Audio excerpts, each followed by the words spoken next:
In other news at this hour, a major policy regarding the southern border scheduled to come to an end in about 2 weeks. Former President Trump put Title 42 into place, and it has continued under the Biden administration. I want to get you live right now to Washington, where our White House correspondent Haley Bull has been tracking the story for us and joins us now live. Haley, what exactly can you tell us about Title 42 coming to an end?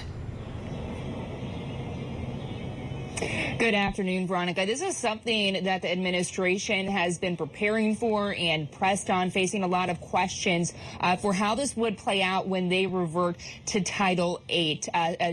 Effort used across administrations pre-pandemic. But they're announcing a sweeping series of actions today ahead of that ending in May. And this includes an effort to increase access to safer pathways for people to reach the U.S. and increasing consequences for illegal entry. But notably, this approach moves beyond just the border, taking a regional approach here to it, partnering with other countries. It includes expanded access to the U.S.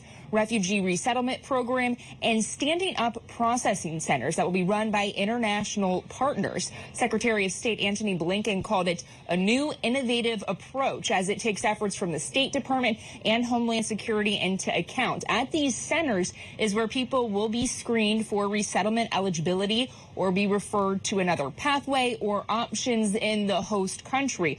Colombia and Guatemala, officials say, are expected to roll out centers, while Canada and Spain, officials say, have indicated a willingness to accept referrals. Officials expect several thousand to be processed in this manner each month. At the same time, though, officials say there will be more expedited removal processing at the border, with CPB facilities undergoing some changes to accommodate that process. Secretary Mayorkas also said that he has made a direction for a family reunification process for people in El Salvador, Colombia, Guatemala, and Honduras. And administration officials say this effort is modeled after what they did with Cuba, Haiti, Nicaragua, and Venezuela earlier this year, which they say showed a successful reduction in attempted border crossings. Listen.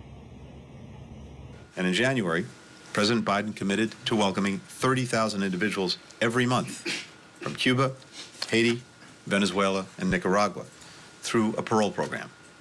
Irregular migration from those 4 countries fell by more than 97% within the first month because people now have a legal and safe pathway. Everyone agrees our immigration system is outdated and badly broken. We must tackle the challenges before us together. This includes the potential for increases in migration after May 11 and the strain it will place on our communities, our workforce, and our system. That's why today we notified Congress of our intent to reprogram funds within our budget to support other emerging requirements across DHS.